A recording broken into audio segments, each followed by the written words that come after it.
Record in, you old bitches. Hello, everyone, and welcome to Straight Chilling. Each week, we watch and review a horror film for your entertainment. You can send all questions and comments to straightchillingpodcast@gmail.com. And don't forget to keep chilling. Yeah, we straight chillin', serial killing. 5 cold villains on the mic, got you reeling. 5-star ratings from the floor to the ceiling. If you get your 1 star, no time for feelings. Got a demon DJ, all the 1s and 2s. By the name of so don't get confused. So grab a seat by the fire, roast them all with 2. And prepare to hear the legend of the straight chillin' crew. What up, nerds? And welcome to another Universal episode of Straight Chilling. My name is Bob, and I'll be your host for the evening. This is episode number 260, recorded Tuesday, March 31st, 2020. Tonight, we're going to be talking about the winner of the March poll pick, which was Creature from the Black Lagoon. Before we get into it, let me introduce everyone else on the show tonight. First up, calling in from Astoria, Oregon, we got our boy, Randy Gandy G. Landy. What's up, man? No, that would be from the wrong Universal monster. No, man, we're in the dark universe right now, bro. Turns out it only stayed dark for one movie, and then they canceled the the whole fuck universe. up. Right, yeah, That universe the got sun came out. The sun came out real fucking quick. Thank you, Tom Cruise's The Mummy. Last but not least, calling in from Southern Korea, we got our boy Soju. What's up, man? What up? It's your boy. Is this the point in the podcast where we all turn our volume down? Soju Exotic, baby. Soju Exotic. The horror king. Here we go. Is this what you're gonna? Is this when you announce your presidential bid? Mm-hmm. Oh, Soju shit. Exotic for president. Here we go. Let's go. Here, kitty. Running on that libertarian South Korean ticket. It's a very niche community. Very Yeah. niche. Good Lord. Man, you need to have way more earrings. Yeah, To yeah. have I need. Exotic. I need a lot need to of lip build up my sync music collection. videos. You gotta get that. You gotta get that eyebrow piercing back, and you gotta have it barely hanging on for dear life. That's Let me what ask you gotta this. I need to get a quick tan too. do. Spray tan? You mean a spray tan? I might know a president that could hook you up. He's not gonna help the competition like that. Competition. I That's know. true. That's true. Art of the deal. Ain't gonna happen. Yes, indeed. You know, this is our 260th show, and it dawned on me.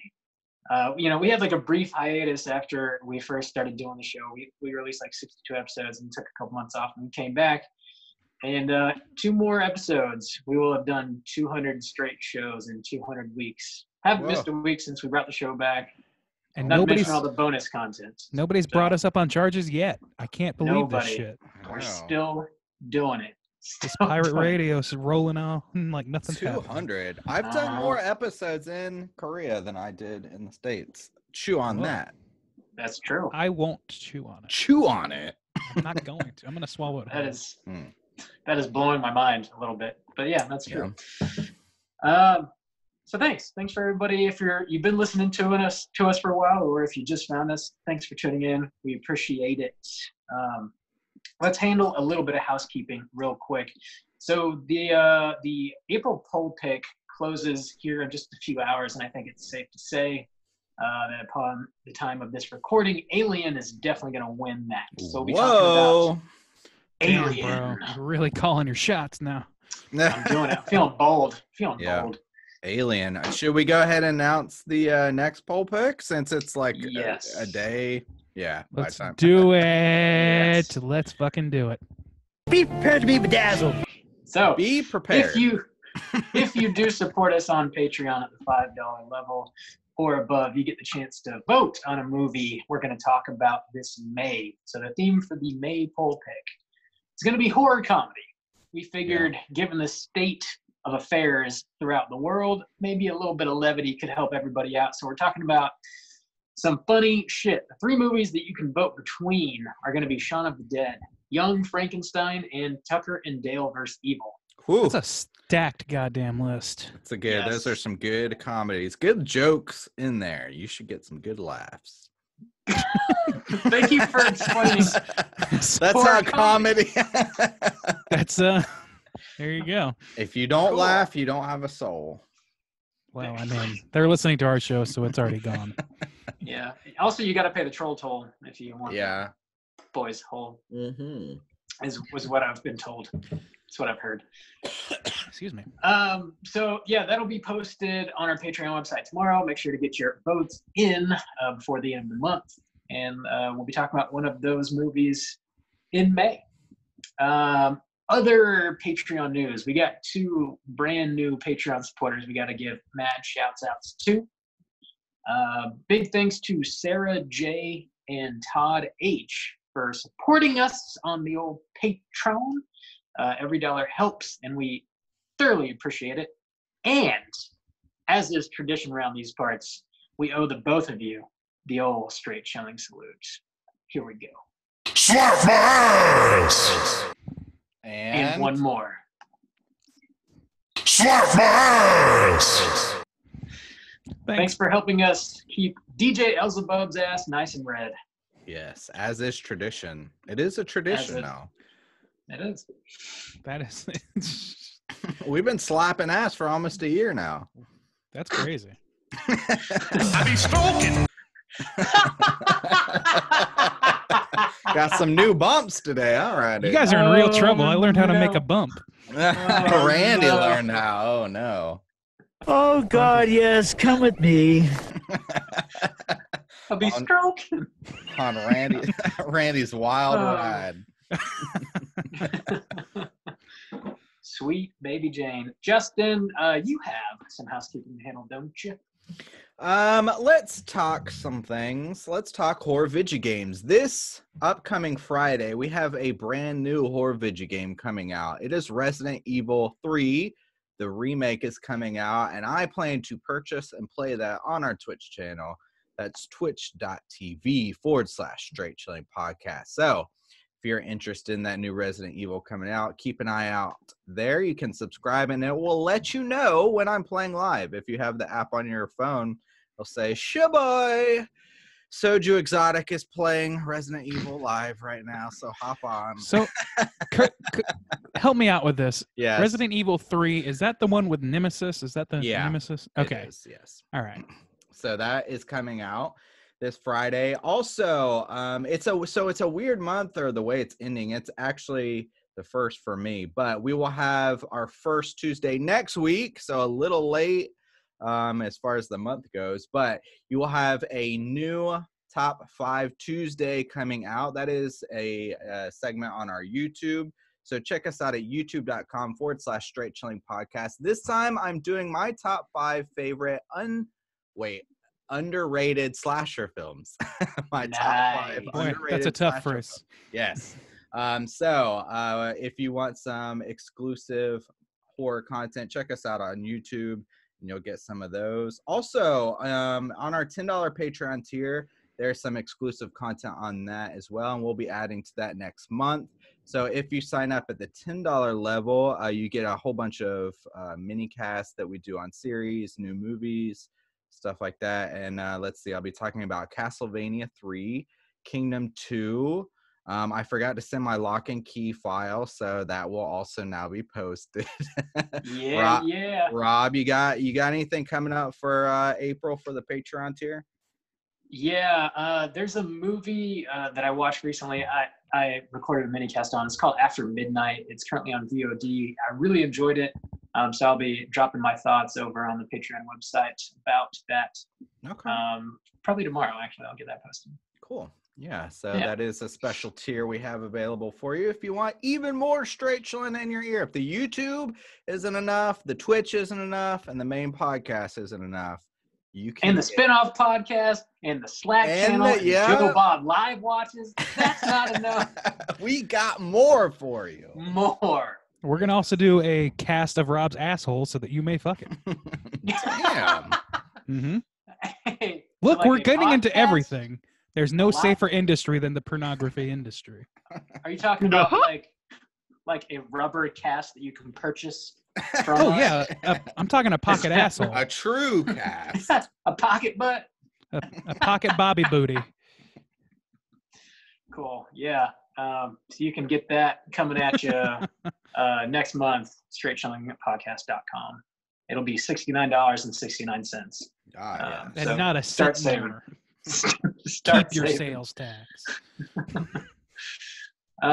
Is that all we got for news? Is that? I think so. My house is kept. My house is also kept. Randy, how's your house looking? It's pretty filthy, but nobody gives a shit. So All right. why should I? You're not having people over. You're Yeah. quarantining. It's fine. Quarantining my ass. Quarantine. Everything is Randy. fine. Quarantine. Quarantine. Randy. That's what I Sweet. call a martini I make with corn whiskey. This is a quarantine. Well, let's go ahead and talk about what we've been watching this year. Hey gang, what you been watching? I don't know This year? the year. I Yeah, don't it's know. been a long week, boys. Let's talk about it. Yeah, that's true. Actually, this is the longest fucking March that's ever existed. Jesus. Randy, what you been watching? Oh my God, so many things. So, I mean, everybody's probably in the same boat of having way too much time on their hands all of a sudden and needing to escape a lot more.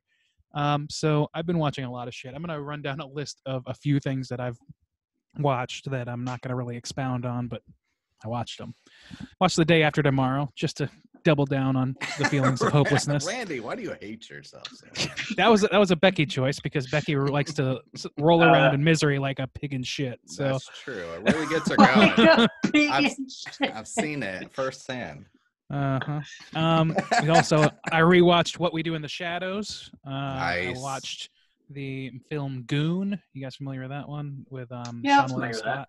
I finally watched it. I've heard it was not like stupid, even though like to my mind it looked like a dumb like raunchy comedy, and it kind of was, but it was smarter than I would is have that the given it hockey credit for. one? The hockey movie? Yeah, it's a hockey one where he plays an enforcer on the ice. Didn't like Jay Baruchel direct yeah. that? Did he Okay, direct yeah. that? He was definitely in it. I thought he did. He might have. Allison Pill's in it too. It's good. Tiger King, of course. Not gonna waste time on that shit. I've never seen something like Nope, don't Breaking waste Bad. time on that shit. Yeah, that's fair. I watched the original Murder on the Orient Express, which was silly. I watched a show called Hate Thy Neighbor, where a black comedian goes into various hate groups around America and interviews them, and it was very intense. Damn. There's like multiple episodes where he goes and meets with multiple people. It's like 2 seasons. I wonder if Crazy. there's a straight chillin' hate group I could go interview. Oh my God! Try looking at our reviews. Yeah, our iTunes reviews are littered with them. Yes. Get in there. I finished up American Horror Story 84, which I may or may not do a mini episode on, and then also The Platform, same story. Might do a mini episode on that. Whoa. Only accessible via $10 Patreon or above. Cock tease Randy. That's what they call me. So here are what Randy Exotic. here's the shows I am Bob. going to talk about. Sorry. So there's Devs. Are you guys familiar with Devs? You were telling me you were it's on- watching it. Yeah. So it is a show, an Alex Garland directed and created and written show. You might recognize him from Ex Machina and Annihilation. Sunshine. Absolutely, And yeah. Annihilation. Sunshine, yeah. So Alex Garland is, of course, with this crew, has a lot of gold platinum status in terms of creating amazing sci-fi shit. And this is no different. I would say we're probably 6 episodes in, and it's coming out weekly. It's on FX, and I recommend it. It definitely has a similar like sort of high, like very real, like realistic within a very non-realistic situation Okay. sort of feel to it. Do you know what I mean? So like, yeah, it's very it grounded. it's grounded. It uses like it's bits and pieces of science as needed, as good sci-fi does, to sort of create pretty compelling shit. Basically, the story is a woman works for this big Google type company, and her boyfriend also works there, and he gets added to this secretive devs team by when Ron Swanson's name? What's his name? Oh God, I can't think of it. oh my god, I can't think of her. Ron Allison Pill is Swanson. in it also. Oh, okay. Yeah. And anyway, and they do this incredibly secretive shit, and then he goes missing. Is basically the crux of the issue, and she's trying to figure out what happened, and we find out what this thing is they're working on, and it's insane. It's really compelling shit. I recommend it. Nick Offerman. By the way. Thank you. I was like, yeah. That's, I mean, I know this name, but I could not come up with it. I finally got to watch In the Mouth of Madness last night, which I had never seen before, which you guys had reviewed on this show. And I wish I could have been on that cast. It was a fun fucking movie. I enjoyed it. It did not wow me right away, but after about a half an hour, I was pretty sucked in. And I love the way it ended. It was very satisfying ending, that movie. I watched a movie called Bicycle Thieves, which is a movie from, I believe, the 50s, an Italian film. Italian. I don't know. It's a foreign film. And it's probably one of the best movies I've seen in a while. It's about this guy in post-war Rome after World War II who has been waiting 2 years to get issued a job in immense poverty. His family's just barely scraped by, him and his wife and son. And he's given this job, but he has to have his bike to do it. And obviously the bike gets stolen, and then that leads to this, like, the most fucking, it sounds really like lame, or not lame, but like really like basic, but the performances in this thing are so fucking good. I mean, I read up on it afterwards, and apparently it's like considered one of the most universally loved movies of all time, and it's easy to see why. So I recommend that as well. And then last, I'll mention this movie, which I've brought up on the Slack channel before. A friend of mine brought it to my attention, called The Peanut Butter Solution. You guys heard of this shit? It sounds risque. It's not. It's fucking weird. It's a children's movie from Canada already. Okay. We're entering weird territory here. No, but this is a story about a kid who, I mean, you can't summarize it in a short time, but I'll try. The kid goes into this house where some people were squatting that he was friends with, some like hobos that he was friends with. And it's set in modern day. He climbs up into the burned out husk where they died of this house. This is a kid's movie, by the way. He climbs up and he gets into the house, and off screen, he just screams and his hair falls out and he goes completely bald. Then he has a mental breakdown about it.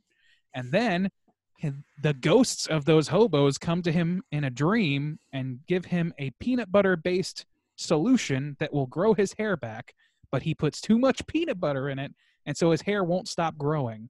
And everybody around him acts like it's more of a nuisance than a fucking bizarre thing that could never possibly happen.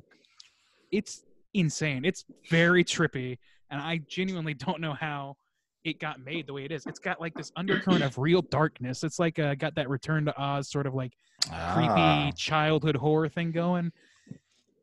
That shit used to fly more back in the day. Yeah, definitely. This was around the time with where that shit was going on, where Labyrinth was huge and shit.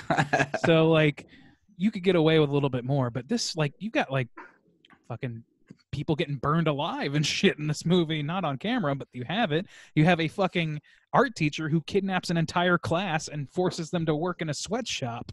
That happens too. This shit's nuts. I would recommend it if you're on substances. Okay. And that's legal or otherwise. I did not say that. It was implied. Was it implied? Cheers. What you been watching? We're gonna get sued. I've been watching The Tiger King. Oh my lord. I'm gonna do a mini cast on it. I forgot to mention. I'm gonna do it. It's got a true crime element. I've done those before. I did Don't Fuck with Cats, so I think it's only appropriate that I also do Tiger King. Let me give you Don't fuck with big cats. Only fair. Let me give you a teaser of what my opinion is of that show. Fuck everyone in that show. I just can't help but watch that show and just like hang my head in shame that it's like from my home state and then like my home country and then just everything about it, just shame, just pure shame and just disappointment and just it's fuck everyone in that show. And yet that is a reality. That is a true reality that's out there. I feel like those people are becoming less and less outliers in the United States. I feel like I'm not even that surprised. Like I am surprised, but not that surprised.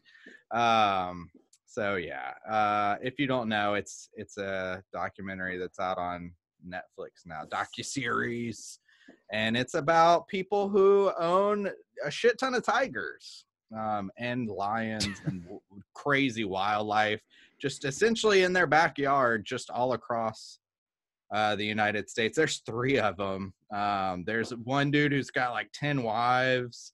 There's one dude who's like out in Oklahoma who's got a billion piercings and multiple husbands and wallet skin. And there's a lady who killed her millionaire husband and fed him to tigers. So that's who you're working with here. Out in Florida, our home state of Florida. In Florida.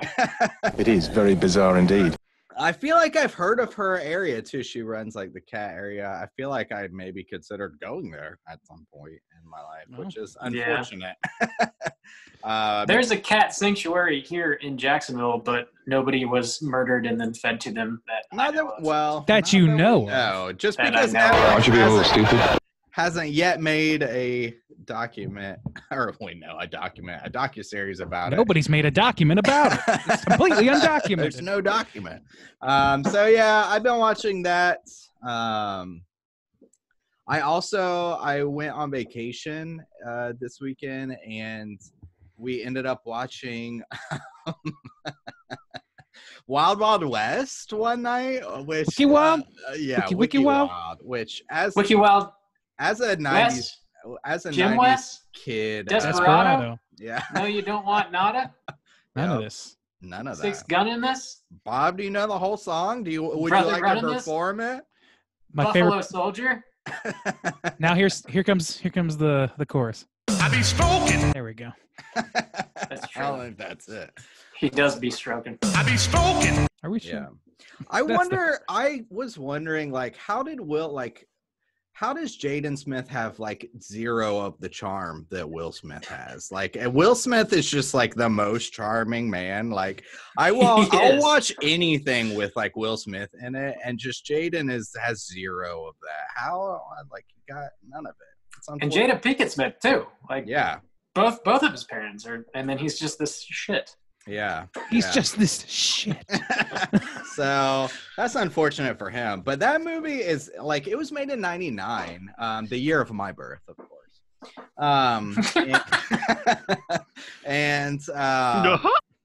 It's kind of like shocking that some of the jokes they got in there, even for the late '90s, it just makes you realize where we've come from, boys, in the past 21 years since I've been alive. Yep, giant ass spiders. That's what I'm talking about. It's got such a weird blend of like Western comedy, steampunk. It's all over the place. Racist. Racist, yeah. Miss Lippin, Rita. Mrs. Lippin. Ebonia, why are you so cruel to me? I was like, Jesus Christ. That shit went way over my head as a child. Yeah. That character is problematic. Loveless. I mean, Loveless. Yeah. Oh, Loveless. Yeah. Arliss Loveless. Yeah. But that's about it. Cool. That shit's good. Wild Wild West and Tiger King. Jim West. Yes. Very similar properties in every single way. Bob, I've also been watching? Thanks for asking, man. I've also been watching El Tigre Jefe on Netflix. I have not concluded the series yet. Tiger Boss? Yeah. AKA Le Tiger Boss. How far are you? How far are you, Bob? I think I did the first 4 or 5 episodes. I'm about where you're at. You know, we're in the same space. I'm getting there. It's been blowing my mind. It's enjoyable, but yeah, there's specifically the dude who has like 10 wives is like, that guy is like terrible. Yeah, they're all terrible. Prison. They all need to be in prison. They all are. They're all different brands. If you're watching this show and you feel like you need to choose sides, you're doing it wrong. If you think there's a hero of this story, that's true. No hero at all. But he's There's like, no he's like, hero. He's like a real life Jeremiah Sand, like King He is. Cooter. Yeah. Like he is like disgusting on a different level than the other people are. I don't know. Like nothing I'd ever smelled before in my life. Like nothing I've ever smelled before in my life. Anyways, I have been getting a kick out of watching that. It is problematic because these people are fucking real people. Anyway, also Stuart Gordon passed away, which is super sad. So pour one out for Stuart Gordon. But I wanted to revisit Reanimator because it's one of my favorites, directed by Stuart Gordon. So I revisited that. And I also have been interested in watching some of his other movies that I had never seen before. So I am going to slowly work my way through his back catalog. I started watching The Pit and the Pendulum. I haven't finished it yet. It's from 1991. Pretty gruesome, but I will finish that and report back on that later. Also, I watched Ozark season 3, or I started watching it anyways. I haven't finished it just yet. Yeah. Have you guys kept up with that series at all? I haven't watched on Netflix? any Ozark. I know people love it. I have seen Good. season 1 and I did enjoy it. I never got around to 2, and now 3's out and I'm fucked. So Well, Yeah. Randy, Hey, there's no going back. luckily you have time, Brandon, because you can't I go sure anywhere. do. I sure fucking do. It's so far, I haven't finished season 3 yet, but it seems like each season gets stronger as the show progresses. Like I like it more and more. Jason Bateman stars in it, and he also directs a lot of the series. And he's like seemingly a pretty baller director. The episodes are like filled with tension. It's one of those things where like when the show first came out, it was like, oh, this is just like another Breaking Bad, and it kind of is in a way similarly toned, but it's got its own feel, really, especially as the show develops. Breaking Bad is Characters weirdly a more. little lighter, I think. Yeah, maybe so. But yeah. Anyway, Ozark season 3, I would recommend it so far. Is it about drugs? What's it about? Yeah, money laundering specifically for like Okay. Mexican cartels and whatnot. Okay. But yeah, good shit so far. Recommend that. That's what I have been watching. Let's go ahead and get in the main event and talk about Creature from the Black Lagoon. Kick it off with the back of the box. What's on the back of the box? Well, What is on the back of the box? Creature from the Black Lagoon from 1954. This was directed by Jack Arnold and is starring Richard Carlson, Julie Adams, Richard Denning, some other folks and people. The synopsis is as follows. A strange prehistoric beast lurks in the depths of the Amazonian jungle. A group of scientists try to capture the animal and bring it back to civilization for study. So this, of course, is one of the original Universal monster movies. This was sort of the last one that was introduced in the pantheon of monsters back in the day. They sort of capped the original, 40 or 45 movies with Creature from the Black Lagoon trilogy. Had you guys seen this movie before, and would you recommend people check it out? Randy? no, excuse me. No, I had not seen this before. I have I have a gray area where I've not seen a ton of Universal monster movies. Pun when I was intended? growing up. What? Because they're black and white. Sure. Thanks a reach, Bob.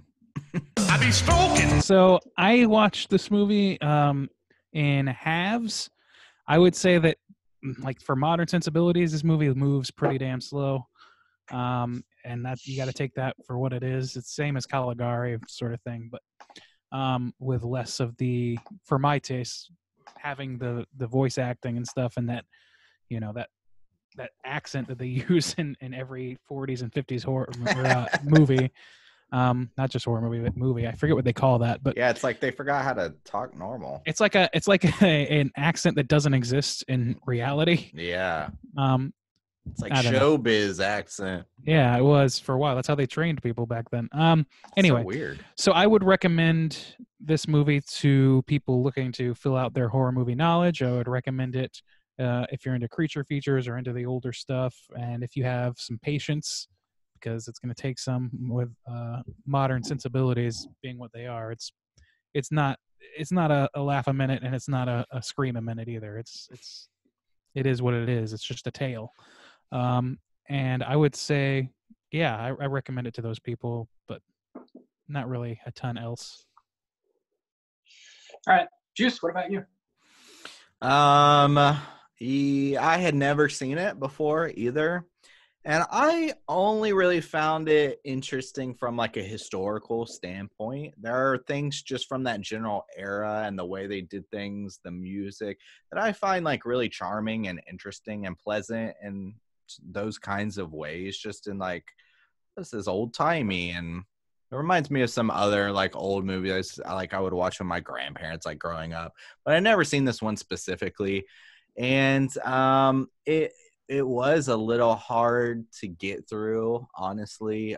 It wasn't charming enough to kind of to coast on that. It's very dated, even more so than, it's weird because we just did Caligari, which was like, what, 30 years younger than this movie? And Older. Yeah, and I felt that like Caligari was more like visually interesting and things like that. So it was, I'll talk about that a little bit in the main cast, but so yeah, I don't know. I got a little bored with it, honestly. It's problematic. Okay.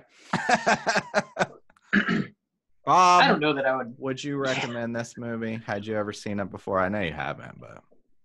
Oh, well, thanks for asking anyways. No, I'd never seen this movie before. It's one of the Universal Monster movies that has escaped me. I don't know. I would not describe this movie as problematic at all. Of course, it is dated because it's old as shit. But it's hyper influential, and like the historical significance is definitely there. And I think that was enough to maintain my interest throughout the course of the movie.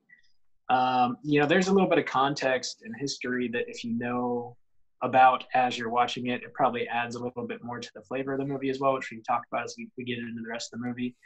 And also, like the whole time I was watching this, I just kept thinking about like little baby Guillermo del Toro watching this back in the day, and like it, like, rocking his world and later influencing him to do The Shape of Water.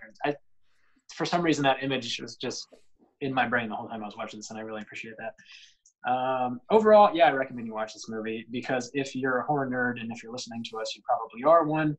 You're going to want to see all of these Universal Monster movies at some point, because they have influenced tens of, dozens of other movies that have come after it. And it's just one of those things. It's nice to get that foundation in your brain and see where all of it stems from.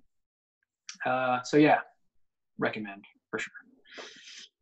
Let's go and drop that spoiler warning, and we'll talk about spoiler warning. Yes, spoiler warning. Spoiler warning. Yes. You've been. Just want to I didn't know this was a Bigfoot episode. Mm-hmm. It is now.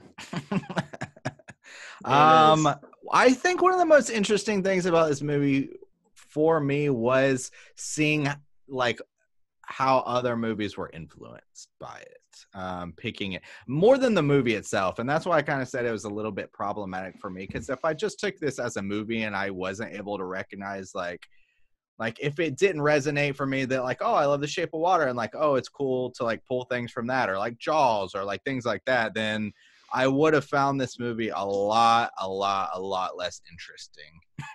Yeah, the cultural significance really does make it interesting. Because otherwise, to me, it was better than a lot of creature features from the time that I have seen. Like, but it still is what it is, and it's like these are the tropes that are so established that it's difficult to look at them and not say, oh, there's that trope, and oh, there's that. See, that wasn't what bothered me about this. The tropes wasn't like what bothered me about it. Like, I just, even for a movie of its time, I think it's flawed in a lot of ways that could have been avoided. Like, for instance, some of my what really did blow my mind about this movie, and that I really appreciated, was like almost all the underwater scenes, which I thought looked fantastic. And thought looked like just really stimulating, and like I was like wondering, how did they do that, and just things like that. But Can I tell you how they did that? well, I have a little bit too in true, but you could tell me, that's fine. But let me finish this thought. They show you way too much of this monster, and when it's not underwater, and even sometimes when it is underwater, it doesn't look good in my opinion. I don't like it's one of those things where when it's underwater, sometimes it does look, and I know they use two different suits, one above and one below, so it does kind of look different, but it looks goofy as shit. Two different actors too. Maybe it has something to do with how they move. It could, but even like one is lighter and one is darker for the scenes that they had to shoot, like because they actually shot like in water. And the one, like everything that's underwater just looks better to me. And I don't know. It's just, it could be like the shade of the suit and like how everything is, because it's black and white too. So you kind of have to deal with that, which was problematic for me too, because this is like set in a lush jungle. I know there's like nothing they could do like with that, but it really kind of like hinders it now. Like you hear like the monkeys and like the jaguars in the background. It's like all black and white. I'm like, God damn, which doesn't hurt it when they're underwater because it's dark and that's supposed to work. So kind of goes back and forth for me, but go ahead, Bob. Yeah. Well, the underwater scenes are really the most iconic scenes of this movie, I think, with the exception of the shot of, the creature holding the woman. But, also that's sort of like why this movie does work on like a horror aspect. Cause like the first time the creature becomes aware of these people, he's like swimming underneath the water and you're there with him and you see people floating and they're unaware of this creature beneath them. And that's sort of like a real fear that a lot of people have of, the ocean or lake or any body of water. You can't see the bottom. Yeah. You don't know what's underneath. You brush up against something and it's just like naturally going to scare you. So that's sort of a lot of, what this movie is playing on. But yeah, this movie was shot in 3D and it's sort of like, as I was watching it, I was trying to put myself in the place of somebody in 1954 in a cinema watching this movie in 3D and like how those underwater sequences would look even more like engrossing. And, they like developed a 2-camera underwater rig to film this thing in 3D. Because when I was first watching it, I knew like certain sequences they filmed like in Florida at Marineland. And I was wondering if, they had like a big tank and they just had like a camera outside of the tank and they were filming through the plexiglass or whatever. And then I did some research and, realized that they built this like whole fucking contraption just to shoot this movie underwater. And like, the logistics of making that happen were just like added a lot to watching this movie for me, and like the experience that I got out of watching this movie, like the ingenuity that had to go into like making that happen. And then of course when they project it, they had like 2 different reels like projecting on screen so that one eye basically saw what each camera shot, and then you wear the goofy little 3D glasses and it gives a 3D I guess trick of the eye really is what it is.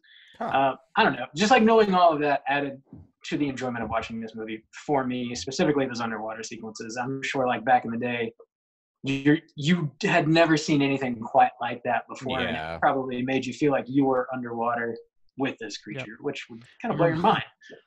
I'm reminded of the story of that footage of a train that was that traveled all around the world when filmmaking was just barely beginning, and people would scream because they thought the fucking train was coming at them. I don't know how true that is, but that is like a famous thing that people say. That would like to train your mind. I feel like you have to train your mind to look at a screen. Pun intended. My a funny story that kind of correlates with that. My dad would tell me that his grandfather, when TVs first came out, when he was younger, he would talk to the people in the screen. So like when they would say like talk at the audience, like, hey, they're out there, everyone. Like my great grandfather would talk back at the screen, like, hey, like he just didn't. So you would have to train yourself. Like you don't know, dude. Like proper. Well, yeah, you just don't know like how to act around this new technology. How are you doing that? this wizardry. Yeah, so I mean, I guess we should talk about the plot a little bit. I don't know how. Like, actually, there was quite a bit of the plot that I didn't know. Like, this is the kind of movie where feel like you know it by reputation alone. Like you wouldn't Yeah, have and you to see it don't. to kind of know what it is. But you don't actually like. And it is pretty predictable stuff, but it's not exactly what I had thought it was. So at the beginning of this movie, you have some geological doctors looking for fossils in South America, right? South America. Yeah. It's in And in the Amazon. with some dudes in blackface that are supposed to be natives, and he basically finds like a claw of what it turns out to be one of the creature's claws, or a creature similar to the creature in the Black Lagoon, and he takes it back. He enlists the help of some other scientists, including what are the characters' names? Is it Jack? David and Mark. Dave and Mark. Mark is the boss. David is the hero, basically, and his girlfriend Julie, Julie's the actress's name. Yeah, what is her name? Okay, I don't know. I'll have to look it up. But Julie Adams plays Kay Lawrence in the film. Kay. Okay. And then the three of them, and then a surly tugboat captain takes them upstream where they wouldn't normally go. And when they finally get back to the geological site, they find that the blackface natives have been murdered. And they, after digging around a while, they're like, well, what if we go upstream? What's up there? And they're like, oh, that's where they call the Black Lagoon. People don't go there. And so they're like, well, let's go there. I think that we'll maybe find something there. And so they go up there, and they're in a lagoon, and it's beautiful and all that shit. And all of a sudden, you've got this creature, and you're seeing this from the creature's point of view at first, a little bit more teased at first, and before he really gets revealed. But his hand keeps coming out of the lagoon. He keeps doing slow. He has big ass. His claws are pretty freaky, even though we've seen that the only thing he really does with it is just sort of like grab at your face and then you are dead. There were too many times where his hand just was like bobbing around. They really got bringing the 3D to YouTube. Whoa, YouTube exclusive.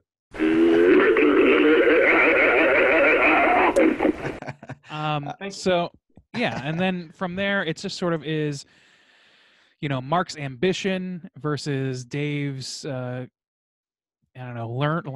desire to learn about this creature. He wants to capture it alive. They're afraid it's going to kill him. Mark is like, I don't care, I'll kill him, and we'll take back the husk, and then we'll have the greatest find in the world. Mark wants to be famous and make money off of it. Right. David wants to be the scientist and protect it and study it and stuff like that. Yeah, exactly. And they, it's just a back and forth tug of war about that as they go with their aqua lungs under the water multiple times. The old aqua lung. Eventually, people start getting picked off. There are multiple red shirts involved that get picked off for a while. And then Kay almost gets snagged at one point. And then they eventually try to just leave. Well, no, first they capture him. They use some sedative in the water. Yeah, they get him. He just bust out, though. Yeah, he just breaks the fuck out because, like, well, I'm tired of this shit. Poor Kay, the role of Kay is like so diminutive because it's like she either is slowly turning and screaming, or she's distracting the men who will then be murdered. It's not just the men. So she's like in between this pull between Mark and David, and then also the creature just like lusts after her. She's literally just a thing to be like acquired by one of these things. Like that's pretty much her role. Yeah. She does the slow turn and scream at least 3 times. And she does trip over nothing at one point as she's running away. She just falls. As women tend to establishing tropes, buddy. Establishing them tropes. Lazy writing. I will say the first scene that did like really kind of give me that cinematic like awe, like I was like, oh man, I could see where this is blowing people's minds, was when she goes into the water. Yeah. And then she's swimming up top, and the creature is swimming like right below her, and then kind of starts swiping at her a little bit, touches her foot a little bit at first. That was a great scene. I love that scene.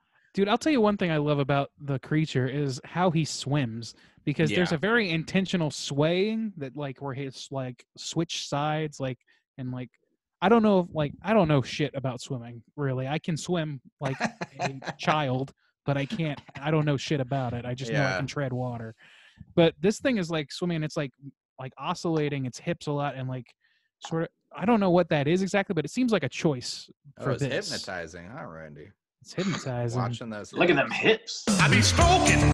And I don't know, man. I just thought that was really interesting choice. Maybe that's a method of swimming that I just don't know. Yeah. But it seemed to me like a choice for this creature. Because there was a guy, it was a guy I couldn't believe too. As I was watching this, I realized, like, I was like, they shot this underwater. I was like, that's a guy in that suit.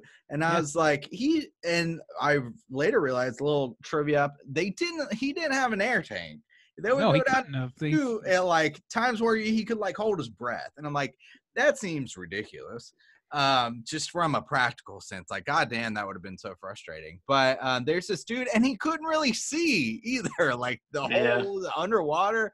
So good on that guy, because again, you're right, the underwater scenes with the monster sell it. It just without that, this movie isn't anything really. No, it isn't a whole lot of anything. It's not, because when he's walking around like on the ground, it looks ridiculous.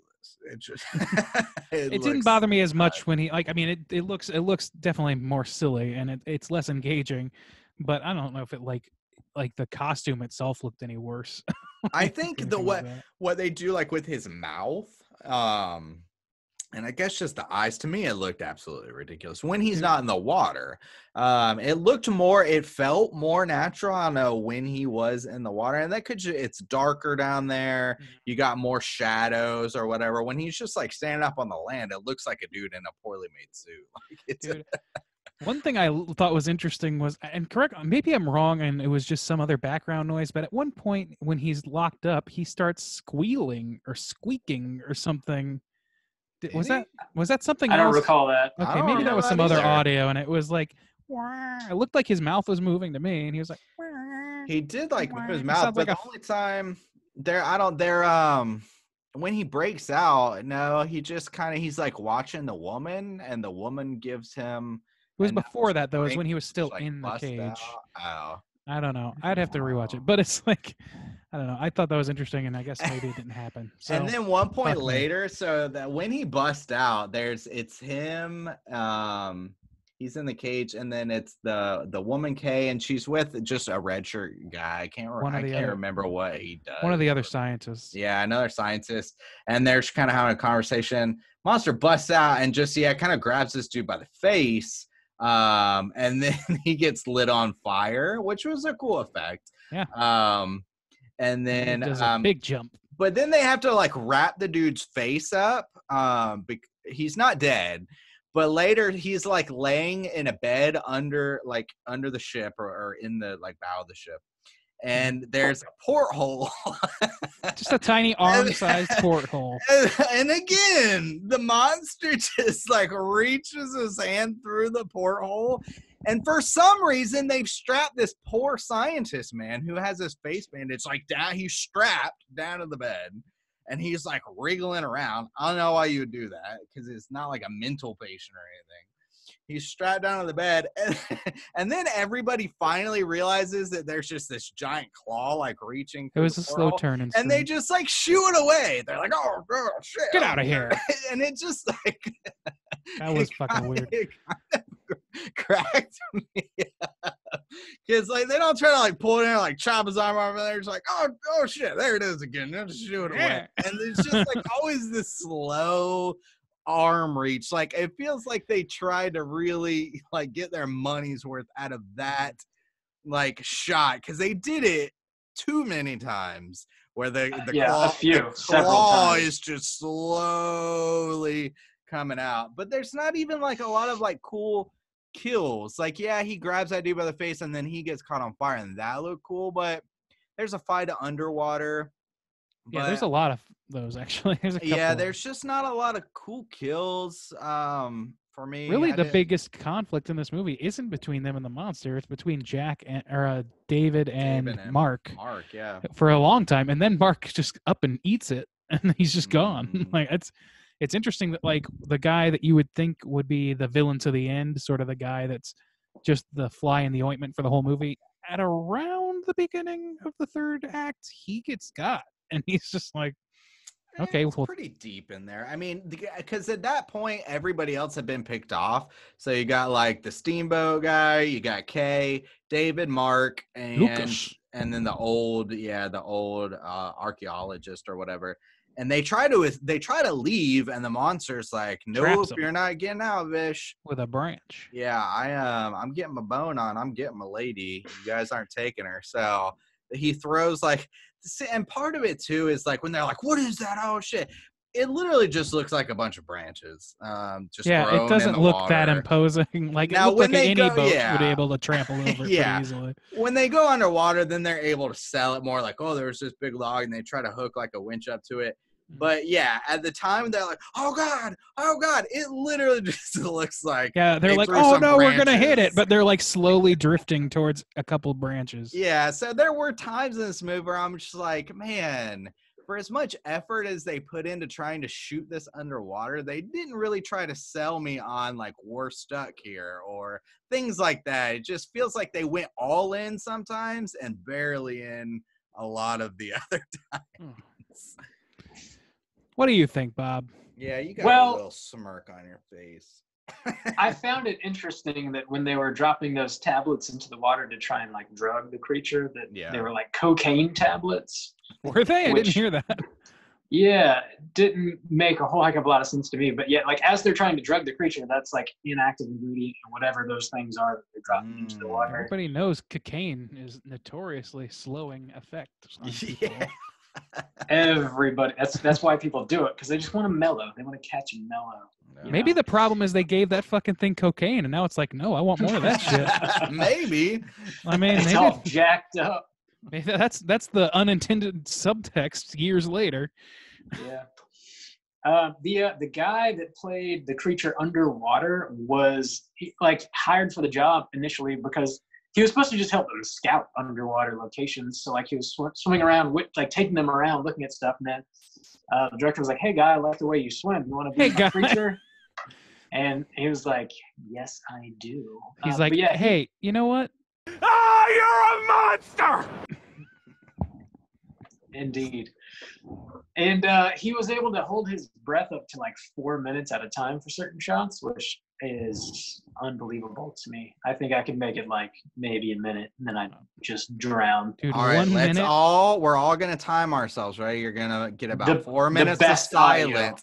The best Here we go. audio. This is gonna sound real good. Perfect podcast segment. Yep. Indeed. On YouTube, we're Be all just like prepared to be slowly bedazzled. Be prepared. dropping I one by one. Yeah, you're right though. The drugging aspect was weird because once they capture him, they kind of abandon that and he breaks out, but then they kind of go back to it. I found it strange that like they kept thinking it was a good idea. Now, of course, you got to get those good shots, and I'm glad that they existed. But from a standpoint of logic, they kept thinking the best idea was to fight this monster under the water. Like they kept going there. It's They like, could have just like handcuffed its claw when it's peeking through a window. yeah, Handcuffed it to the bed. and So not were you- just not just shoo it away. Were you guys like throughout the course of watching this movie, like I just became like more and more, I guess, on the creature's side, even though, yeah, he is sort of terrorizing these people, but they like refuse to leave and keep fucking with him. And they're like, you know, dropping drugs in the water and stuff. Like he essentially wasn't messing with anybody. They came to fuck him. Yeah, He, I don't know. The I was- only thing, well, he killed at the beginning of the movie. He killed the blackface natives. So yeah, he killed the team. other than and it that, wasn't even in his lagoon. And the thing is, one of the things that was intriguing about this movie since I hadn't seen it was on Let's Get Physical Media, you guys did an interview and with that guy Justin, and Justin I can't remember his Bean, last yeah. name. Yeah. He was talking about this and how he loved this film and like he was describing it, and the way he describes it was more interesting than this film to me, because a lot of it, like I get it, like yeah, you're going into the jungle and you're going into something else's territory and then you're kind of like terrorizing it, but it didn't even feel quite like that because a lot of the time it is Mark. Like I get Mark like being a dumbass and like wanting to capture it, but everybody else isn't real. Most of them are like would treat it as if like they're being hunted by an animal, which they kind of are.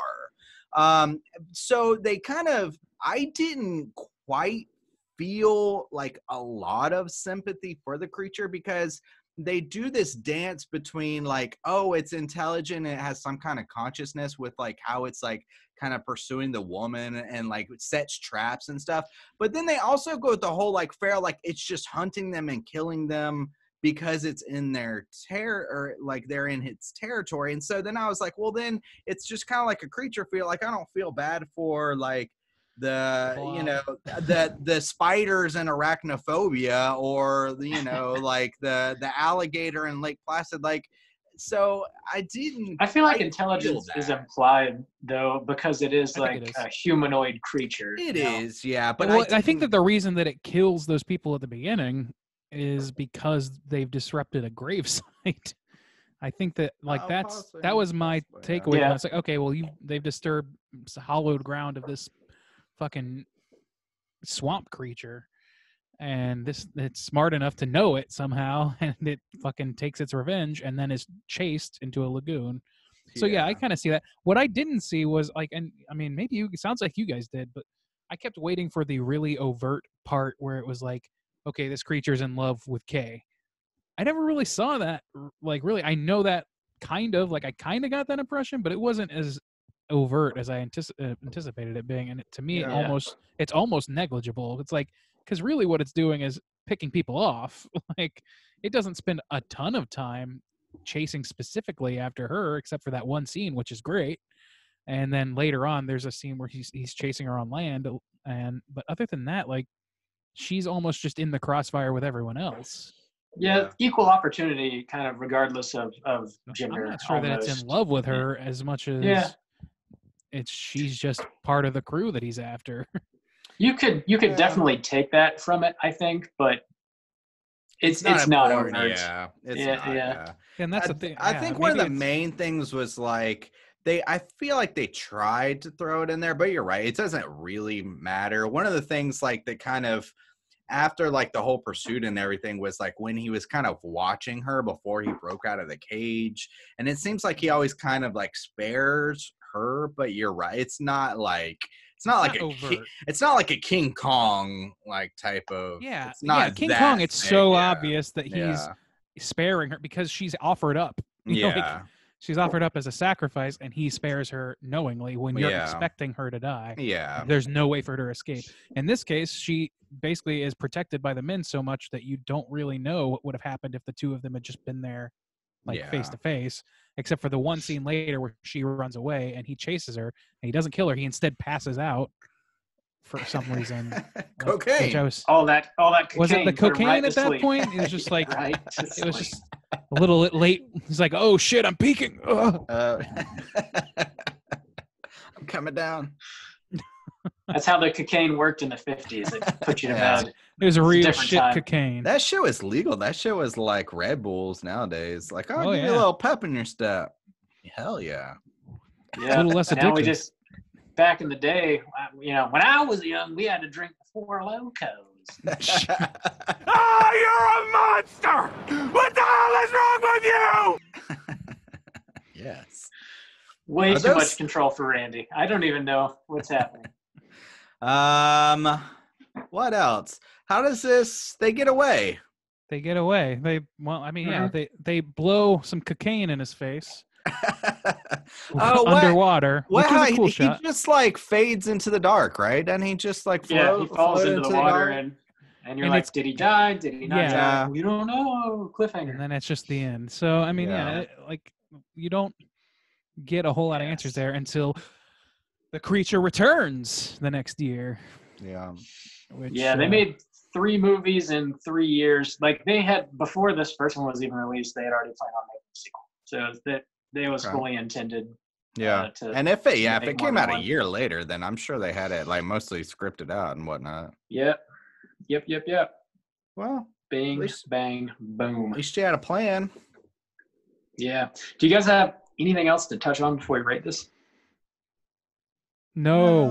No. Apparently not. All right. Randy, why don't you kick us off out of 5? How are you feeling about The Creature from the Black Lagoon?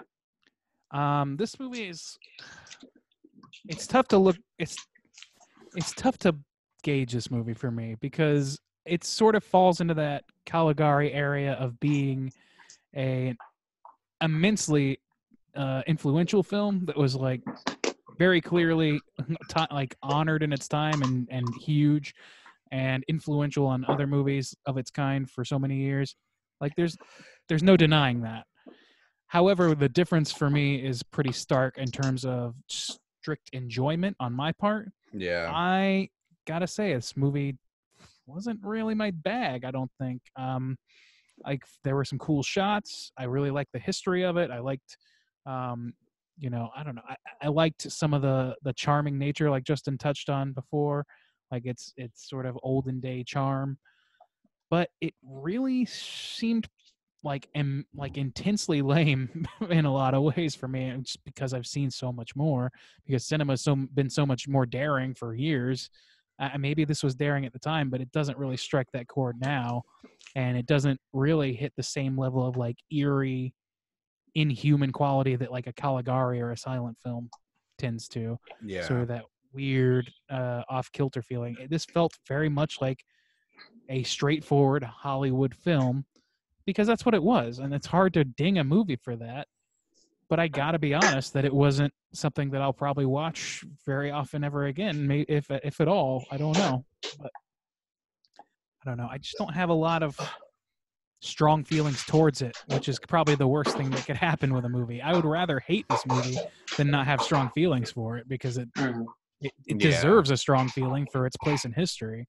But I just don't have one, really. I think it lived up to what it obviously lives up to what it's supposed to be culturally, but it doesn't live up to being a movie that I enjoy. It doesn't live up to being a good movie for me.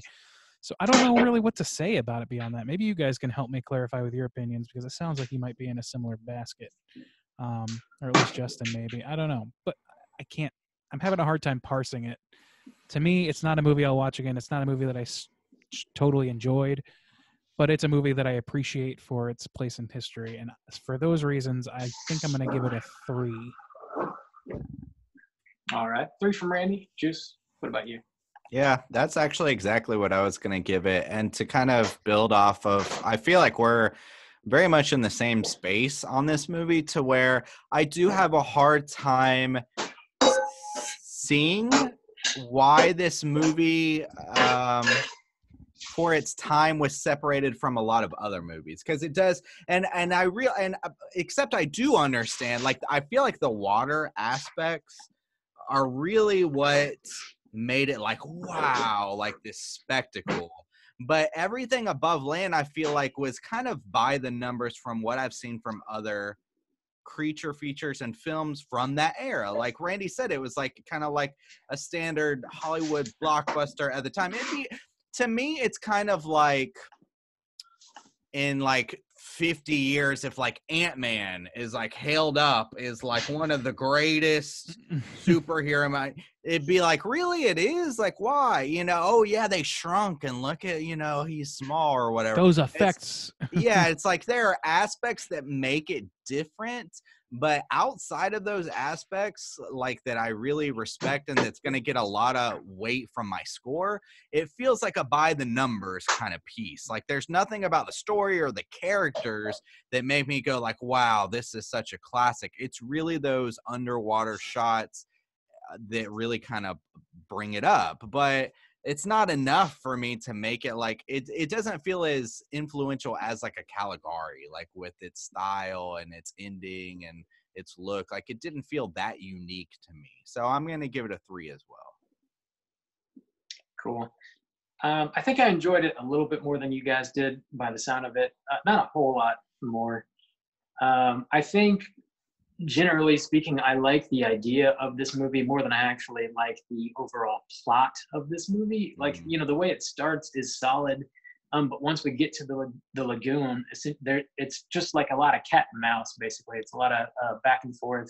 Yeah. And it does get a little bit repetitive in that way, and the characters aren't necessarily like growing or changing throughout the course of the story. And there's only so much that we can really pull from the creature, because unlike a lot of the other Universal monsters, the creature from the Black Lagoon can't talk, or at least it doesn't. There is no dialogue, so we don't really know what it's thinking, or if it has a motive, what its motives are. So we're just sort of like, is the creature after a woman? Is he just trying to protect himself and his lagoon, or just kind of reading into that situation, I think. But I do like the history behind this movie, and a lot of the idea of it being like presented in 3D, and like the success of this movie in 3D actually like kept the medium alive for an extra few years. Whereas by the time this movie was released, 3D was starting to dwindle a little bit, but those underwater shots kind of brought it back to popularity. And I think, I don't know, just like those little bits are interesting. And of course, parts of this being shot in Florida also kind of has like a bit of a soft spot for me as well. And I don't know, all that, just I might be looking at this with a bit of a rose-colored lens, but I think I'm going to give it a 3.5. It's not like crazy higher than you guys, but I definitely appreciate it a little bit more. That's going to put our aggregate at a 3.2. But let's go ahead and jump over to our Rotten Tomatoes segment, see what the critics and users have to say about Creature from the Black Lagoon. Certified fresh to death. All right. So here in the Rotten Tomatoes segment, for those new to the podcast, is where I'm going to have the critics and user score as listed on Rotten Tomatoes for this film in front of me. And these two gentlemen will do their best to accurately guess the percentage of positive reviews for each. So I'll start with the critic score as usual. There's a total count of 33 for this one. So, it's an older film, obviously. And it's been talked about to death in academic settings, but not a ton of direct reviews that they have at their disposal, I guess. So out of 100%, Bob, you start us off this time. What do you think out of 100%? What do you think, critics? I'm gonna go with an 85%. 85%. All right, Juice. You got a guess in mind? That's a good guess, Bob. 38. That's low on the count. I feel like there's 33. Probably 33. All right. I feel like there's probably a lot of bootlickers up in there. Lick Someone my found a boot, please. A lot of ass lickers up in there. But Big salads. they love their big salads. But lots of stuff in them. I'll go. What you said, 85, Bob? I'll go a scotch lower and say 80. 80. All right. And a ring-a-ding-ding. Somebody here got it on the nose, and that would be Mr. Bobbert. You got 85%. Oh, 85% is the critics' consensus. I call cheater Blumpkin eater. I do love You winning. call I win at all costs. That's all I want to do. The Very whole reason we're competitive. still doing this podcast is so Rob can cheat at Rotten Tomatoes. Yeah. It is very bizarre indeed. It is very suspicious. Critics' consensus on this film is a solid atmospheric creature feature that entertains without attempting to be deeper than it needs. It certainly doesn't attempt to be deep. No, Does not do that. Unless you're talking about. I feel like it could have easily been deeper with just a little more effort. It didn't even. This movie didn't even have a moral, really, unless you really want to dig into it and say that like scientific research is better if you don't kill things. It's better when you feed animals cocaine. Yeah. I mean, cocaine. Yeah. I don't know what to make of that. That's a soundbite we need.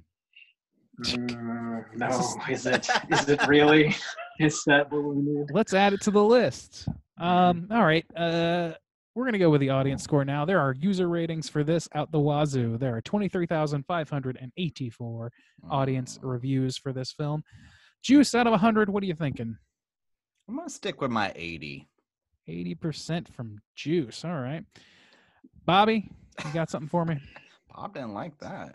La-dee-da, Mr. Soju Exotic over here. Yes, sir. I'll stand true to myself, and I'll be 85 again. Let's do this. To thine own self be true.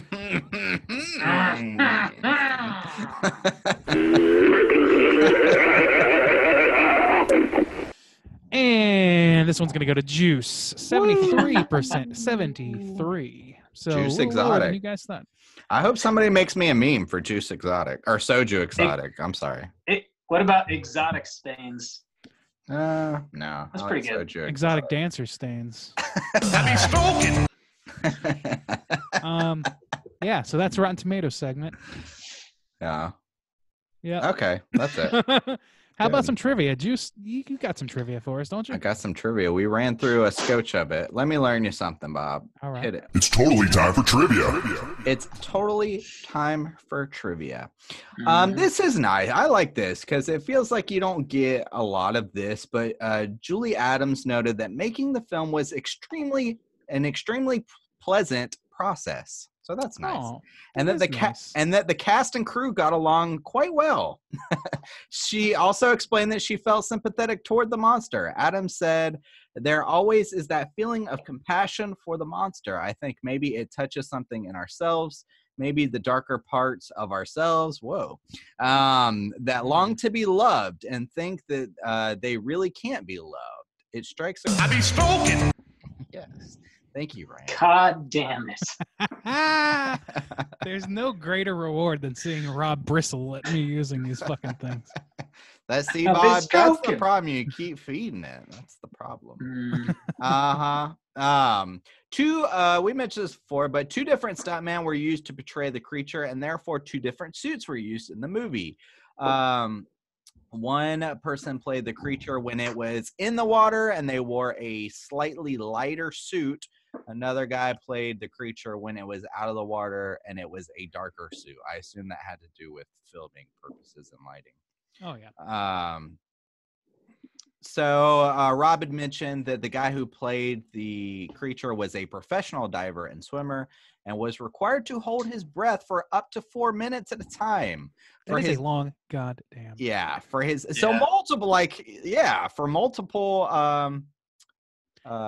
times. The directors, so they specifically didn't build a breathing apparatus or anything, because the director's logic was that the air would have to travel through the monster's gills, and thus air bubbles from his mouth or nose must not be seen. Yeah. The problem is that when he's above air, he can see like he's just breathing like regular. So it's like, well, okay, I guess so. They do have like his gills moving in some scenes. You can see him kind of flapping around. Yeah. Whatever. Poor man. So Julie Adams has stated that she was not knocked out when she was being carried into the cave by the creature. Rather, Adams claims that she scraped her head against the plaster wall of the cave while the stuntman was carrying her. Neither Adams nor the stuntman had very good visibility while filming this scene. Shocking. Yeah, apparently these guys like couldn't see anything, specifically with the guy who, it was even worse with the guy who's underwater, which seems like really sketchy shooting. Yeah, there's unions for that shit now. Yeah. Now, back in the 50s, not so much. So there was one, where was it, where they talk about where they were the designs for these, and it was these old, I'm trying to find it specifically. Yeah, the first creature costume was modeled after the Oscar statuette, which was given by the Academy. Yeah, but it was scrapped very quickly because it was like super smooth, like the statue was, and it looks kind of, I don't know, lame. Not very scary.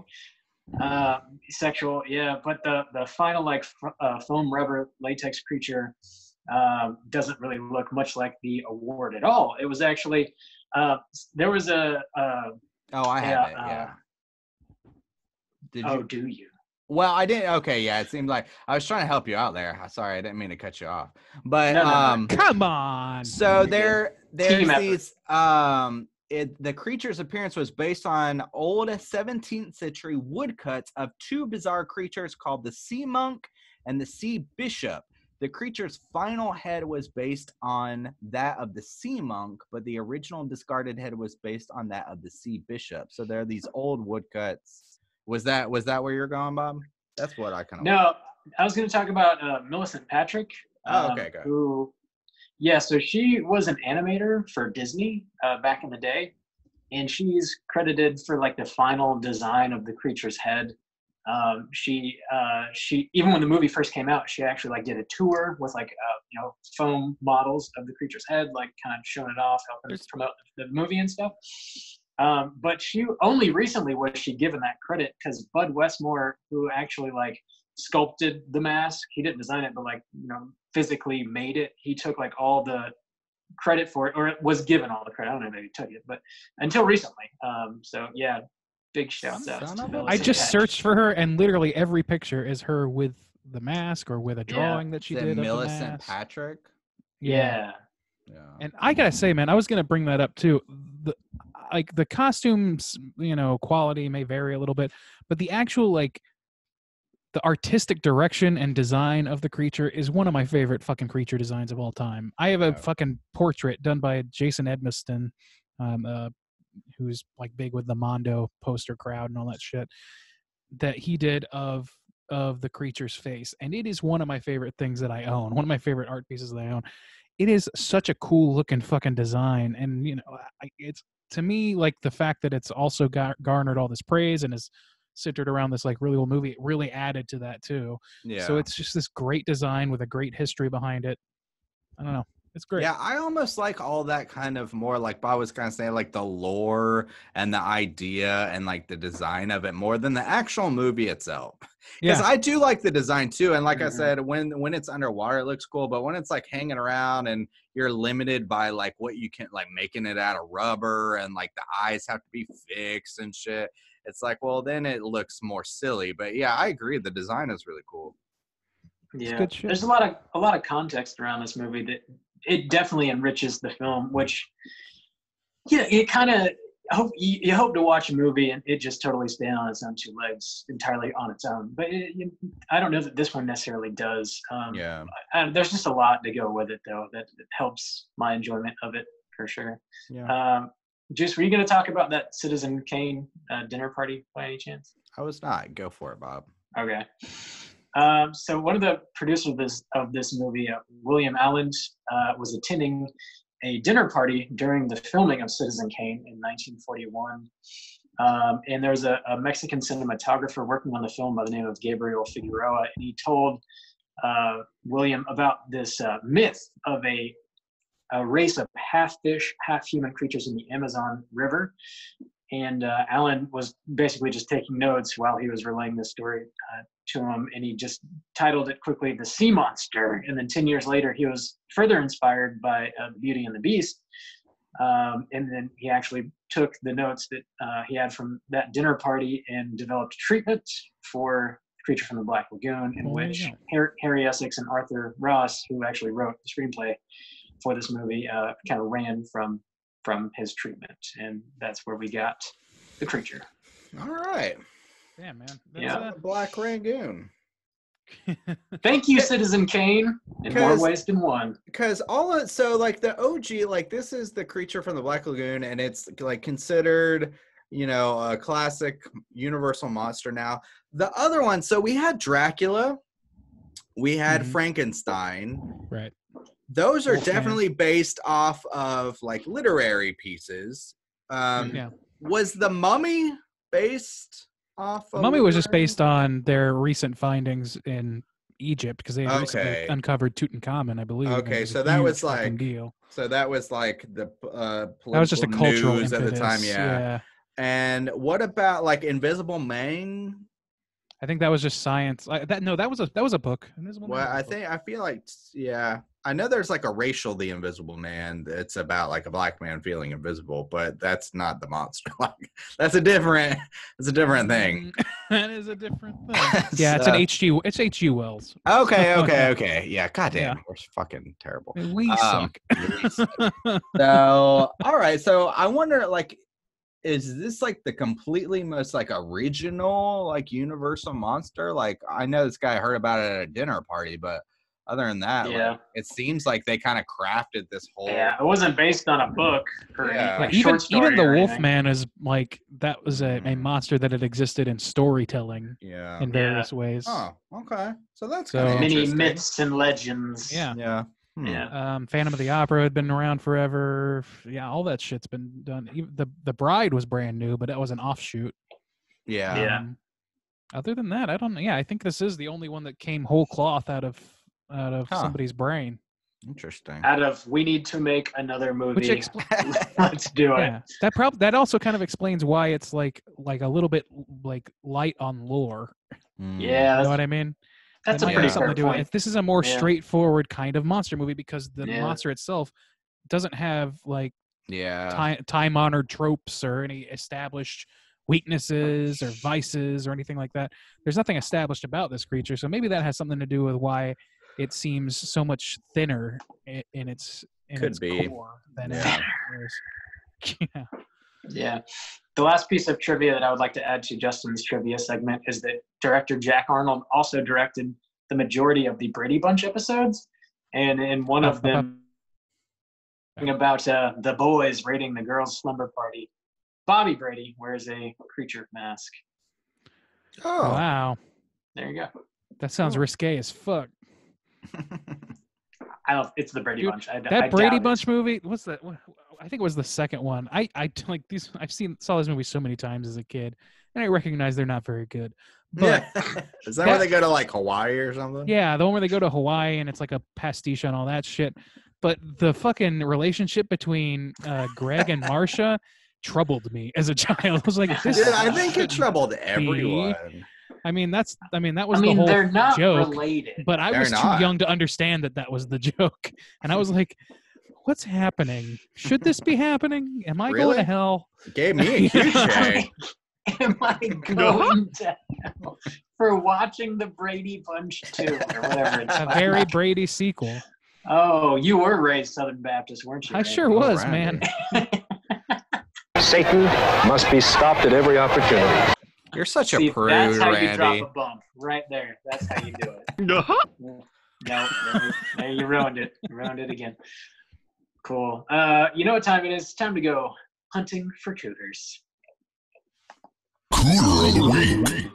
All right, cooter of the week. Let's hunt these people that we call cooters. Let's hunt these people. I want to make it very clear we're hunting human beings that we call cooters. This is that's true. That's true. Thanks to Hydrabird. Hail Hydrabird. The cooter is a character type. They must hit 3 of these 5 points to be considered a cooter in the book of Cooter. Chapter 1. So saith Soju Exotic. I need my own cult. Here, let's go through these. Manipulation. Speaking of cults, they need to be manipulative. Overall attire, the cooter attire, look and or attire. Sexual deviant can be one of the points you can hit. Overall patheticness, and the one I'm missing, arrogance, smug arrogance.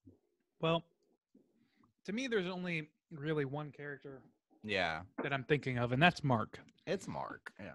It's Mark, right? Oh, hi, Mark. Let's see if Mark hits enough of the spots here. Let's see if he can get King Cooter for the week. Mark, the ambitious scientist / businessman or whatever. Self-important. Yeah, very smug, arrogant, very, very self-important. Yeah. That's pretty much a given. And in terms of this movie, he might as well be Satan in that regard. One of my favorite parts about his touching on his smug arrogance is when they're all like, we got to go. Like, he's killed several people. The monster's killed several people at this point. They're like, we got to go. There's only like 5 people left. And Mark tries to go out big dick swinging. It's like, you'll leave when I tell you to leave. Yeah, but, he does. But the boat captain just pulls a knife on that Lucas. bitch. He's like, I know Lucas. you think the fuck you are, son of a like, bitch. Yeah, This is my boat. You ain't my boss, boo. yeah. I love that shit. So I loved how his smug arrogance like just completely failed, and he got a knife. I love that. And like everybody knows that you suck now. Yeah. At this point. And what else did he do though? He like his attire is fine, like for what he's doing. Tiny little dagger shorts, which I guess are appropriate for what they're doing. Daggers me on the dance floor. I liked they do this. There's this little dialogue. We talked about a scene earlier where it's just Kay and the other red shirt doctor who gets his face all cut up. They're talking about essentially how Mark like uses Kay.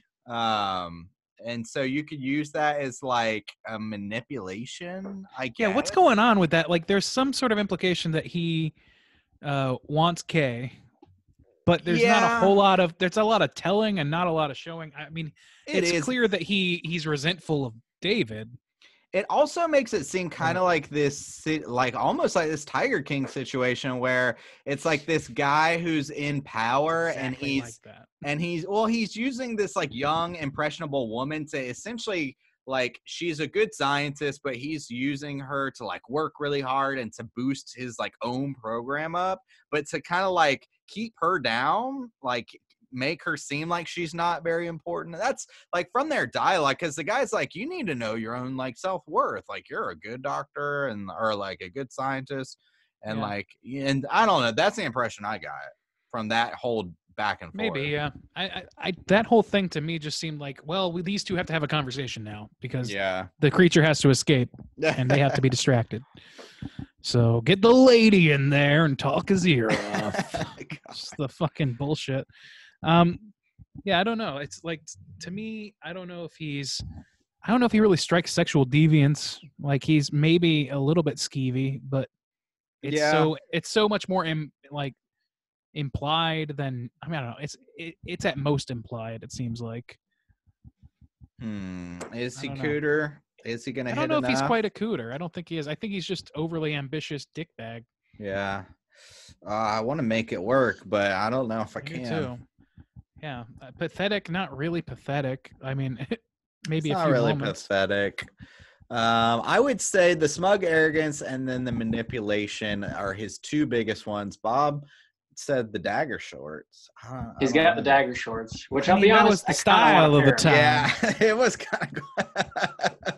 I just want to have daggers on my body at all times. He's always rolling around no shirt, man. None of these dudes are popping shirts. These are scientists who got back. Yeah. They got their shit out. The sun's out. The guns are out. And this motherfucker. These scientists are not shy. And they even make a comment about David. It's like, oh, you don't look like a scientist. It's like, I know. People keep telling me. It's because I'm a movie star, Bush. Yeah. Big brains and big stains. Yes. Around here, that means big money. Autobiography. Big brains, big stains. Thanks, Bob, for the compliment, I guess. Hey, whatever. Add big money to that. You got your title. It doesn't rhyme. Not gonna work. I guess he's. I don't know. not Cooter free? I guess not. Yeah. There's Cooter nobody free that really Sunday. strikes it. The monster doesn't really strike. Everybody in this is like too square to be a cooter. Yeah, true. But it's hip to be a square, Randy. Not in the 50s. You're a fucking loser. Only if 50s. They didn't have Huey Lewis back then to spread the good news. Just a bunch That of was before- 7 weenies. That was before the good cocaine was available in the 80s. It's like regular cocaine, but it makes you go real fast.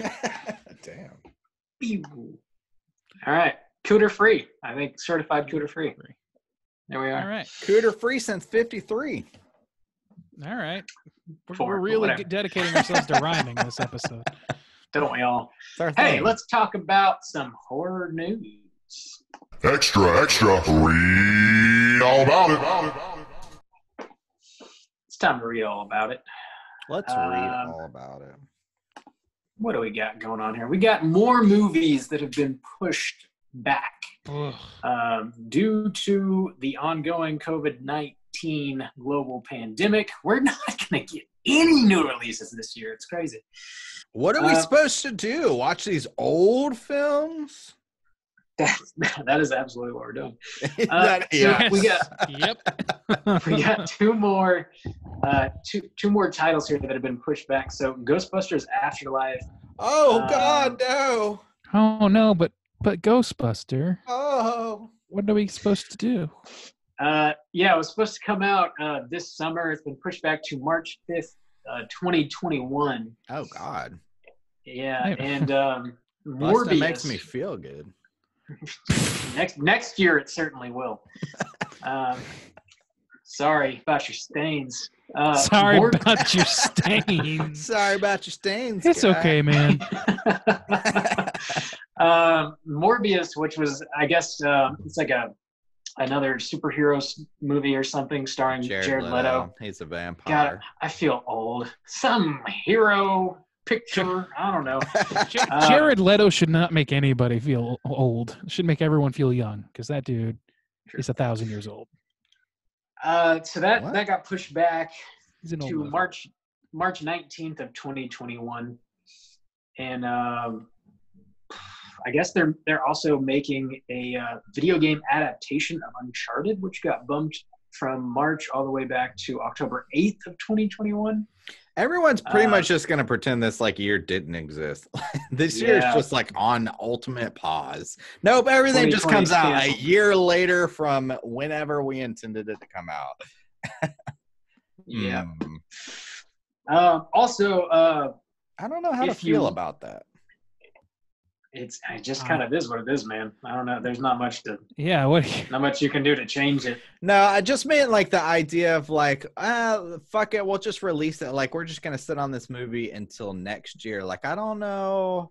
I don't know if I'm completely okay with that, or if I should be you guys need to release that shit on digital so people can watch it. I don't know.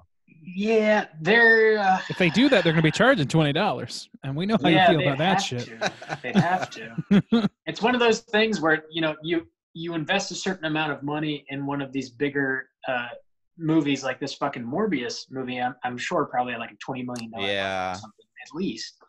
And that's just one of those things where you're not going to see that return digitally, or at least in a normal situation, you definitely would. Maybe you would now because all movie theaters are closed and people don't really have a choice. But then again, paying $20 for a rental has people upset, understandably, because that's not the normal price point where you start out. Yeah. Right. Generally speaking. I guess I want this to, kind of if anything positive could come out of this situation, it's I kind of want people to start rethinking about how things can be done, I guess. So maybe this would inspire more lower budget independent films. Not everything. I almost kind of want them to take a hit, so I don't keep getting the same gobbledygook bullshit I'm getting nonstop. That's Blumhouse's MO. That's exactly what they've been doing. Yeah, for sure. I don't want everybody to do that, because every once in a while you need some crazy fucking Transformers movie or whatever. Yeah. I guess I just I don't know. Maybe it's the anarchist in me just wants Ghostbusters to fail. I wanted to be see, busting makes me feel angry. I just wanted to see your house is built on sand, bitches. You keep exploiting us and holding us by your chain, and we're not gonna take it anymore. I kind of agree with you, because a Ghostbusters sequel in 2020, who really cares? I don't want to see Finn Wolfhard in a damn Ghostbusters sequel. And I don't want them to be just a year later, and it's A lot of people do, though, and if other people enjoy it, then fucking who cares? Let them enjoy it. Let me tell you what to enjoy. Sorry about your stains. Soju exotic. Is what I'm saying. Join my cult now. It is very bizarre indeed. It is. Also, if you were planning on attending Popcorn Fried's Film Festival here in Florida, It has been pushed back to October 1st through 4th of 2020, so it's still happening this year. It's just happening much later this year. So mark that in your calendar. What else is happening? What else we got here? So Stephen King, he wrote another book because that man doesn't know how to stop working, I guess. It's called If It Bleeds, and it was going to be released in May. I guess they pushed it forward because God knows people need more shit to read, and maybe Stephen King can help out with that. So I guess he's trying to. It's going to be released April 28th. Is it a Predator novelization? It's a collection of novellas. Weird. It's just a weird title choice because that is so, like, at least in my mind, that's so famously associated with the Predator. If it bleeds, what's it called?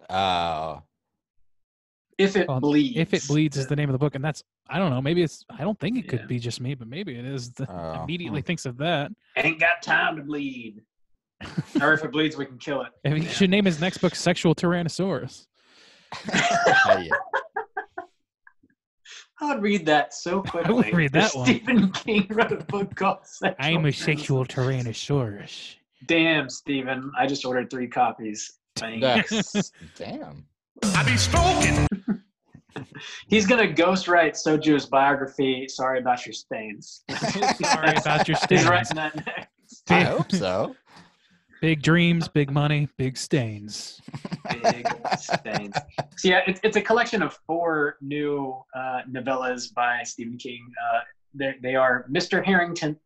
Harrigan's Phone, The Life of Chuck, Rat, and If It Bleeds. Those are the 4 novellas. It's got a kitty cat's face on the front, so I'm sure it's about like an evil cat. Here, kitty, kitty. You know what I'm saying? Oh, shudder. I know what you're saying, Bob. Also, if you're looking to pick up some physical media, I got a list of titles that are going to be out of print from Scream Factory. It's not the time for that, Save it Bob. for the other cast. This is the time. I'm going to do it. Don't spend your stimulus check. Where did Bob go wrong? Worrying his friends, sifting way too long through those Blu-ray bins, and it gets worse. He'll have no jet ski, wasting all his dough on those DVDs. You just couldn't help yourself. Speaking of jet skis, Bob, you ordered that jet ski months ago. It should have arrived at your house. Maybe the virus prolongs the delivery. Oh, Maybe whoever our in-house graphic designer No, is. Randy should probably What do I have to do with jet skis that you buy, Rob? Randy should definitely call the service that delivers the jet ski and see what the holdup is. He should call Photoshop on his iMac and Call Photoshop on my iMac. Photoshop, where's Bob? Hey, Photoshop, how's it going? Anyways, Bob knows how computers work. I do. I got it. So yeah, if you want to buy some Scream Factory titles, buy these because they're going out of print quickly. And if you don't pick them up before they do, you're paying crazy eBay nerd prices, and nobody wants to do that. Candyman 2, Farewell to Flesh, going out of print. Supernova, going out of print. Vincent Price Collection 3, going out of print. Phantom of the Opera from 1989, From a Whisper to a Scream. The double feature of Terror Vision and the video Dead. Prison, Collector's Edition from 1987. Invasion of the Body Snatchers, Poltergeist 2, Poltergeist 3, and Alienator, all going out of print.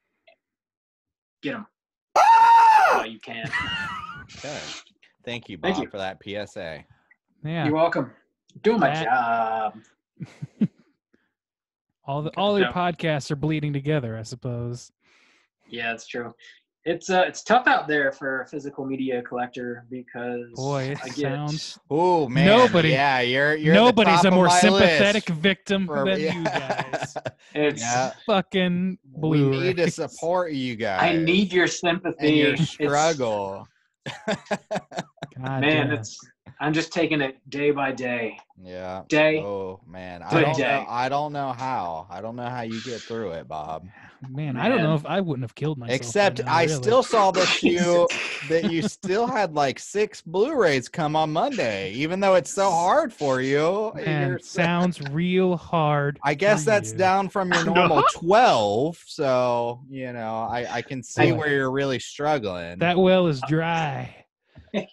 I don't even have to say anything. You guys just shit on me back and forth. I don't have to give you any new material. It's incredible, really. Train keeps rolling. We do have a voicemail this week. If you are currently listening and would like to call in and leave us a voicemail to be played on next week's show, you can hit us up at 904-638-3231. We got a voicemail from our boy Hydraberg this week. Let's go ahead and hear what Hydraberg has to say. Here we go. What up, fellas? It's your boy Hydraberg. I'm just calling in to weigh in on Rage Cat's coleslaw dilemma from last week. Your boy over here, I'm a deli guy, so I feel like I'm the best at answering this, best suited for answering this kind of question. Finally, I can, answer some kind of coleslaw or salad-related question. I've been waiting my whole life for this. I recommend, depending on the meal, but most times coleslaw, it's a side. It's not like a side like mashed potatoes, though. That should be eaten along with the meal. You can, but it's normally something that's pretty good to just kind of eat right after the fish and chips, because the chips, that's the main side to the fish, right? And then the coleslaw is just like a little extra whammy on top. You know what I'm saying? And you can eat that. And some people don't even like coleslaw, but if it's made right, it's tasty. So I don't really have much more to say about coleslaw, but if you have any other needs about slicing meats or cheese or anything like that, you know who to call. Your boy Hydraberg. You guys just keep chilling, and Rage Cat, just speak up a little bit more so I can hear you better in the voicemail, man. I couldn't hear you, but I made out the main dilemma. Love you guys. You too, Rage Cat. Hello, gentlemen. That's a Rage Cat. For reference. Hello, gentlemen. So you heard it here first. That is not worried about a damn thing. Except his coleslaw. I'll tell you one thing, man. Hello, gentlemen. So Rage Cat called in last week, and he had a question that he posed. He said he's a segmented eater, and he wanted to know at which point during a meal do you eat the coleslaw? Do you eat it first before your main dish? Do you eat it after your main dish? How do you tackle this? We all had our own varying opinions. It sounds like Hydraberg has thoughts of his own, I guess. Probably just finish the meal with it. I say that shit is not worth your taste buds. No, yeah. Wow. If you have to finish it, throw it in the trash. Elitist. Throw it in the trash. Damn. Yeah. Just don't eat it last. toss it down Give me the platform. Do not leave your taste buds with the slaw taste. And you guys, you heard it here first. If you have any meats questions, contact Hydraberg through us. Talk to us about your meats. We're a Hydraberg's agent. I love that. I love that. Well, add it to your bump list, Randy. Oh, it's there. Where do you think it's coming from? Goddamn thing. He's not. It's the most common I've ever heard in my life. He's just pondering coleslaw. If you're pondering coleslaw questions, your life is pretty sweet. I wish we had that voicemail that I left Rickety Cricket from when the Popes were trying to get us when we were drunk. That would be a great bump for Randy. Oh man, sure. We'll find it. That is hilarious. Hey, guy. Call in with your meats question. Don't call the police guy. That's our general advice to you, listeners. Oh, man. I think they prefer sir. No. Hey, guy. Hey, my guy. Again, if you're listening and you want to call and leave us a voicemail to be played next week, hit us up at 904-638-3231. We're going to be back next week with a new show. We're going to do something we have literally never done before in the history of this show. Oh, my God. We're going to be reviewing our first ever triple feature next week. Triple feature. 3 movies, 1 show happening next week. You're sitting at home. You're being responsible. Social distancing, self-quarantining. You got time to watch 3 movies in 1 week. We know you do. So we're going to make good on something we've been talking about for far too long, actually. We're going to be reviewing the Blade trilogy. Blade trilogy. To give some context, because I know everyone needs it, this was a physical media purchase Bob just had to have back in July. Probably gone out of print or super cheap or something. And he's never watched it, never taken it. He just had to have it. He just and had it's really like the example of that, because there are many films that fit this description in Bob's collection. Bob has many unopened packages on his shelf, but Blade trilogy, this was purchased by Bob back in July, and we are forcing his hand. We are making him watch. It's the Chinese democracy of Rob's collection, and we're gonna make him watch all of it. Yeah, so we're gonna make him watch and see, was it worth the purchase, Bob? Does he actually enjoy these movies? Probably not. I do. Really calling your shots there, Juice. We'll see. Probably not. Tune in next week. You'll find out soon enough. So until next week, please rate, review, and subscribe to us on iTunes. You can follow us on Twitter at str8_chilling, on Instagram at Straight Chilling Podcast. You can send us an email through our website, straightchillingpodcast.com.